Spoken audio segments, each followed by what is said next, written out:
Most people are wasting time building Tableau and Power BI projects with every chart type under the sun, thinking that's the key to landing a data analyst job. But that's exactly why you're not getting hired.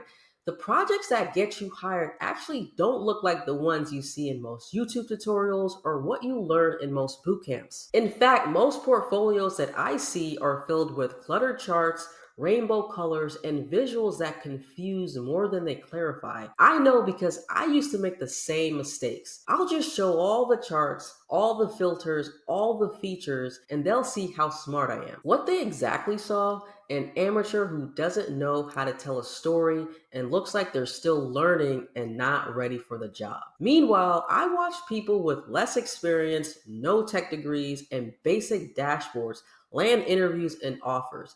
Not because they were more talented, but because they understood how to communicate insight. And that's when everything clicked. It's not about building more charts, it's about building trust.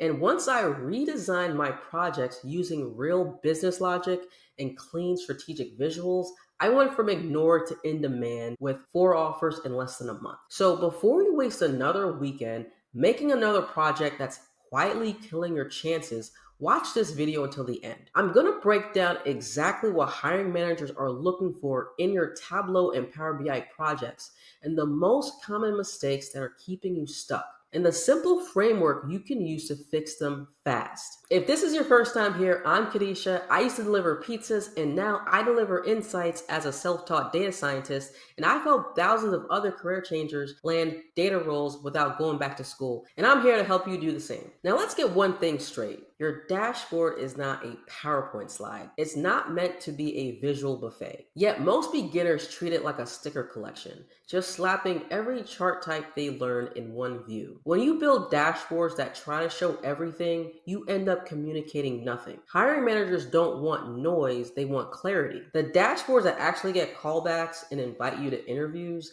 they're clean, they're intentional, and they make it easy to spot one key insight in under 10 seconds. This has nothing to do with being a design expert. It's about thinking like a decision maker. What would help a stakeholder take action? The ROI score for simplifying your dashboards is 5 stars.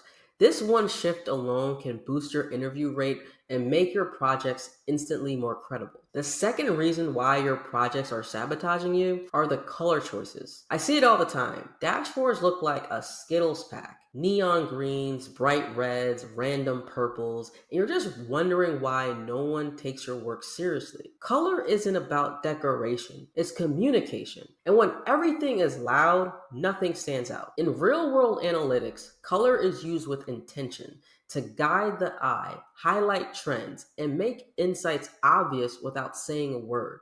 If your dashboard needs a pair of sunglasses to read, it's doing too much. And no, you don't need to be a designer. You just need to follow a simple rule. 1 to 2 primary colors and then everything else gray. That's it. One of my students came to me with a dashboard that looked like it was built for a kindergarten classroom. Every chart, every label, a different color. We reworked it using just blue as the highlight and a grayscale for everything else. And the transformation, night and day. Her next application got her an interview because her project looked phenomenal. So the fix is simple. Reduce your palette. Use color to control attention, not create distraction. The ROI score for cleaning up your color use is 5 stars. One of the fastest visual upgrades you can make. Instantly improves clarity, professionalism, and user trust. The third reason why your projects aren't getting you hired, you're using the wrong charts. I get it. You learn a bunch of chart types and you want to use them all.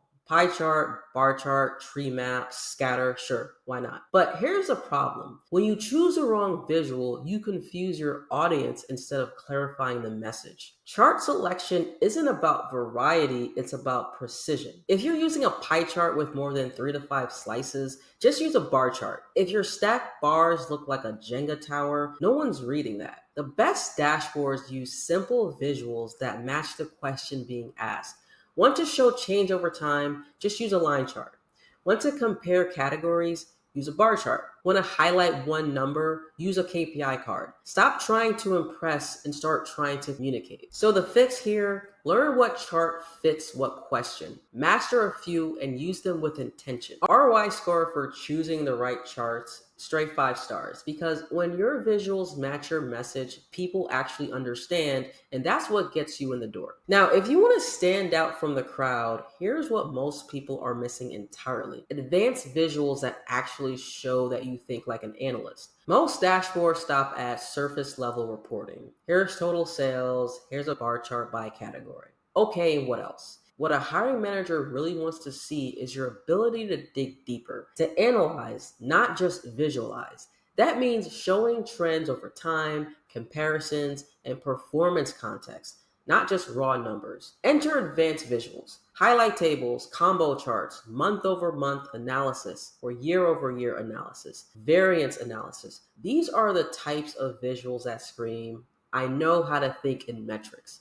Highlight tables help you spot outliers. Combination charts let you show relationships in one glance. And month over month or year over year charts, they prove that you understand business cycle and that you can track performance in a meaningful way. One of my students revamped her dashboard using just these: year over year growth for customer acquisition, a combo chart showing ad spend versus conversion, and a highlight table to track customer churn by segment. It landed her a final round interview at a Fortune 500 company because she wasn't just showing the numbers, she was showing thinking. So the fix here: go beyond the basics. Use visuals that prove you know how to analyze trends, diagnose problems, and suggest next steps. That's how you really pull out insights. Now, the ROI score here for incorporating more advanced visual analysis: 5 stars. These charts separate the report builders from the real analysts, and that's what's going to get you the higher paying roles. So now you know, if your Tableau or Power BI projects are still using random colors, cluttered layouts, and the wrong charts, you're not showing up like a data analyst. You're showing up as someone who just took a course and still has no idea what they're doing and still learning. But the good news: every mistake we just covered is 100% fixable. You don't need another certificate. You don't need more tutorials. You just need to start building smarter. Simplify your dashboards, use color with intention, and match the chart with the question. And add depth with real analysis, not decoration. And if you want help doing this faster, if you're done second guessing your projects or tired of getting ghosted and really ready to start getting actual interviews and land your data analyst job, click the link in the description. Let's work together and get your brand from ignored to irresistible. If you got value in this video, hit the subscribe and share with someone who is still stuck in dashboard purgatory. And remember, hiring managers aren't looking for perfect, they're looking for clarity. Show them you can deliver on that, and the offers will follow. I'll see you in the next one.